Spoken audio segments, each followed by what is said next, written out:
Hello and welcome. My name is Nitin, and we are yet again with our another guest, Mr. Phani Harsha this time, and we are in Bangalore.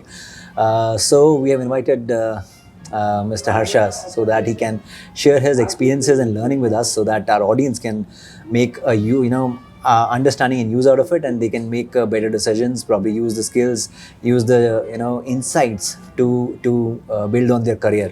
So welcome, Phani. Thank you. Thanks for having me. Yeah. Thank you. So, just to, for our audience, please, help us with your journey, your background, your experience and everything, so that they know you. Sure. As usual, I'm an engineer, a civil engineer in specific.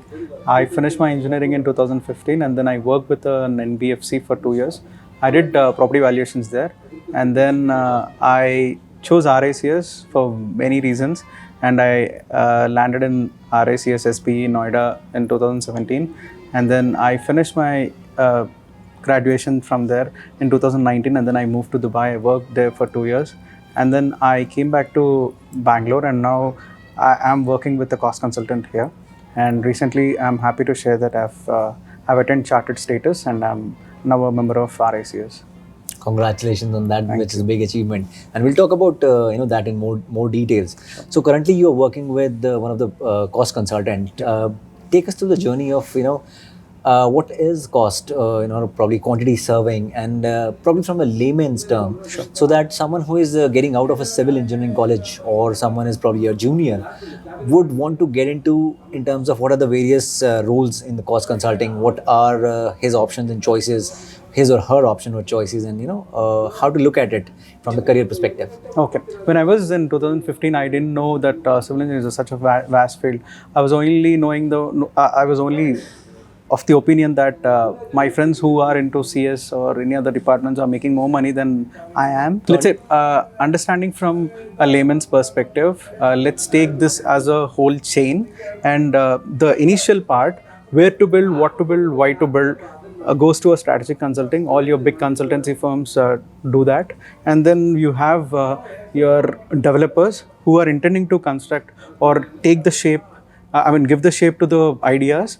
And then we have the contractors who are putting in the money and then getting the construction done, and then the developers who are occupying the property, or the end users occupying the property, and then the banks also somewhere here. They are like all the NBFCs, bigger NBFCs, and strategic consulting firms also are somewhere in this chain, where they give their money or they give their consultancy services. And then we have cost consultants, we have contractors in this chain, and then we have the end user at the end, and then the cycle goes on. It's a vicious cycle. It doesn't stop here. We need more. We have only 1/3 of land in the universe, and 2/3 of water. So the land is very scarce, and you have to either go higher or rebuild it, demolish it and rebuild it. So that's how the cycle is. So we should be very proud that we are into such a field, and this is where we have to show our tangible. This is more tangible than I would say. This is more tangible than any other profession. So I'm happy that I'm associated with RACS and then my current company.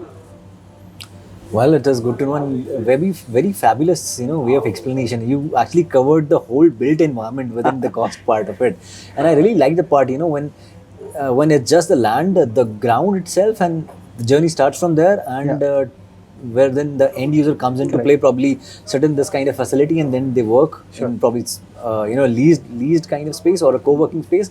So it's a huge area. Now there are multiple roles that you talked about, apart from multiple players, which are the developers or the consultants or the banks and so on. So in the roles, you brought in out the cost consultants, or the quantity surveyors and other areas which are really there in the market, and the person who is looking to build a career in this space has enough opportunities for them to take up any of those areas, and they can jump on those areas. Sure. All right. So with that, multiple roles which we have a fair understanding. Let us look at the day at work. So if you are a cost consultant, and you are, and we start from that particular role itself. Sure. Take us through in terms of what is the day at work looks like. Okay. An ideal day at work starts at 9:30, and then I don't know when does it finish, but all through the day we have multiple meetings, and then we work on I take care of both pre-contract and the post-contract, and procurement too. So I mean, I start working on some project and then I switch on to the other, and then it seems chaotic at times, but you love it once you know what you're doing. So most importantly, you should know what you're doing. You should know that whatever was taught in the college is just the level 1, and then the opportunity which you get at your work is level 2, and then how do you put it across to your client or your end users is the level 3. So I'm trying to tell you in a way that to attend your chartership also, the day-to-day activities are really, really important, and that plays an important role. That gives you confidence basically to move forward and get into this RICS fraternity. Sure. So again, a lot of project management, multiple projects that you're dealing with, Yeah. meetings which could be the stakeholder management or the internal clients and Correct. discussions, team meetings, working with those individuals to sort the things out. Probably the contracts management will also come into play when you're working with the vendors, Yeah. and a lot of areas. So not just. By the way, is it just working from the closed office space, or do you also visit the site? Yeah, I get to visit sites. Let's say, and for example, the site is in Mumbai.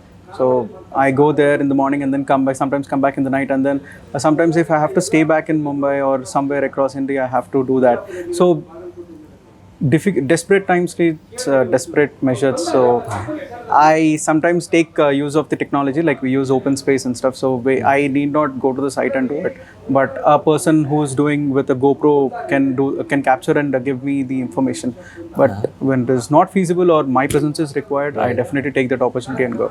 So a lot of travel opportunity as well, and Yes, someone yes. who likes to travel would be loving it. Very well, very well. I love to travel, and then at the same time, maybe it's just icing on the cake, cherry on the cake, not icing, cherry on the cake. Yeah. Got it.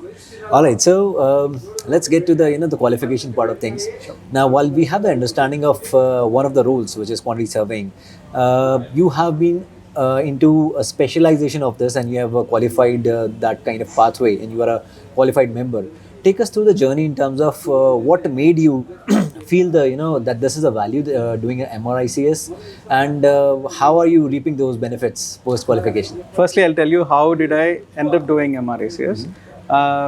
Okay, we are engineers first, like I said, and then out of all the engineering paths, we have chosen civil engineering path. So there should be something running back of your mind that the padosi ke auntie or somebody else's son is doing some other engineering pathway, and then they got into good company, best packages. You're into civil engineering, and then you wanted to do RICS from RICS SB, either Mumbai or Delhi, and why don't you just take the other step wherein you get the chance, you go through the college placements, get a job, do whatever you want, initially understand where, feel your legs on the ground, and then that's where you have to make a difference. This is how, you should be that mad to, you have to be that crazy to do it. They would, at times, you might feel to give up, or there could be some lenient period as well, but all it matters is how are you coming out of it, how are you managing it. So I'm married, and it was very, very difficult initially because I was not able to give time for myself and then my wife also. And then I don't know, maybe it just happened because you have to be crazy enough to do it. Otherwise people just take it for granted, okay chalega koi nahi. But it would make difference when you think it would make difference. So you have to just get out of your comfort zone probably, and once you get out of your comfort zone, everything else seems really fancy to you, and you wish to achieve more.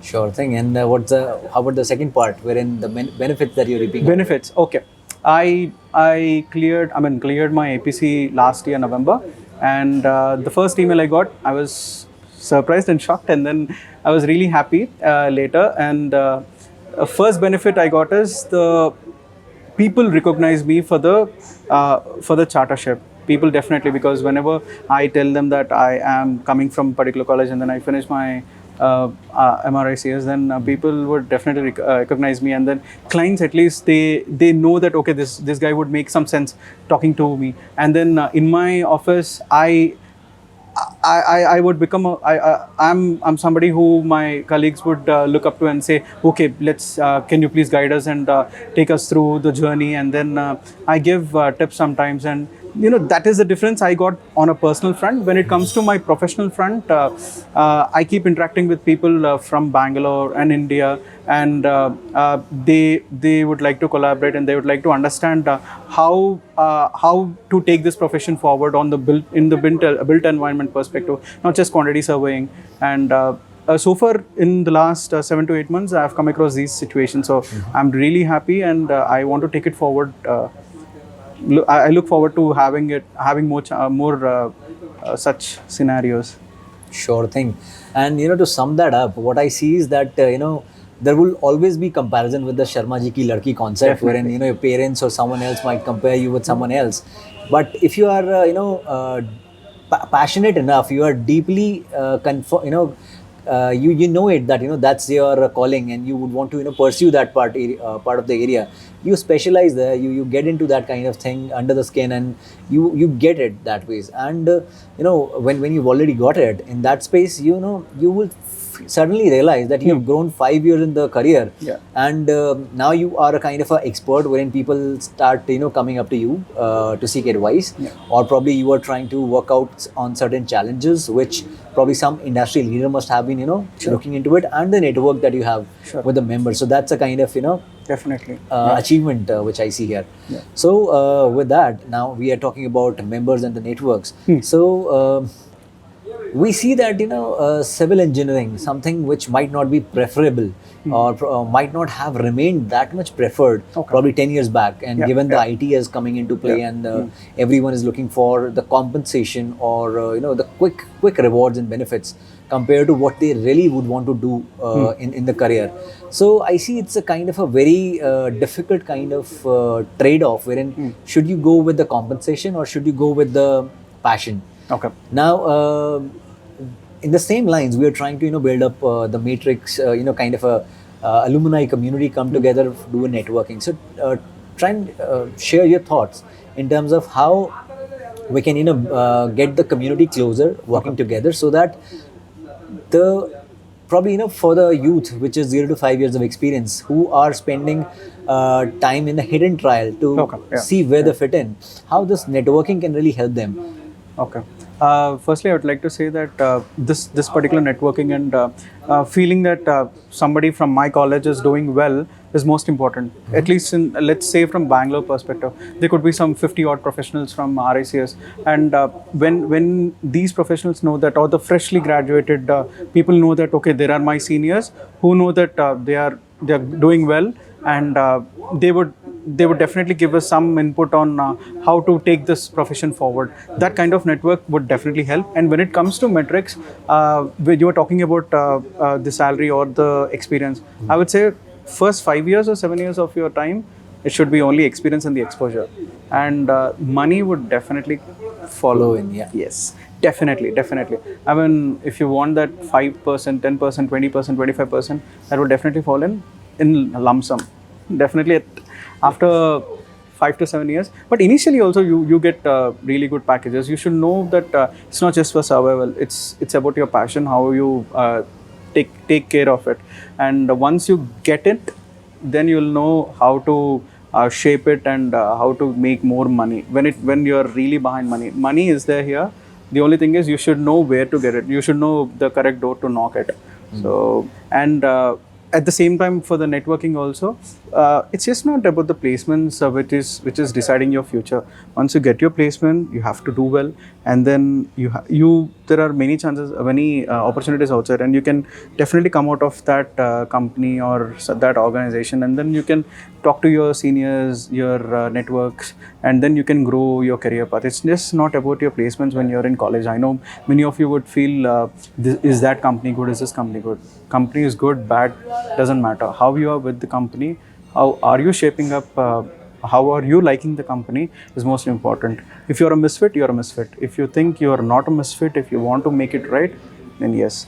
And all these things would definitely be a boosting to your career, and you can boast about it later also. Right thing. And again, it's just a matter of choice. If you would want to come together, network, learn from the mistakes, correct. and knock the right door instead of doing hidden trial. Yeah, definitely.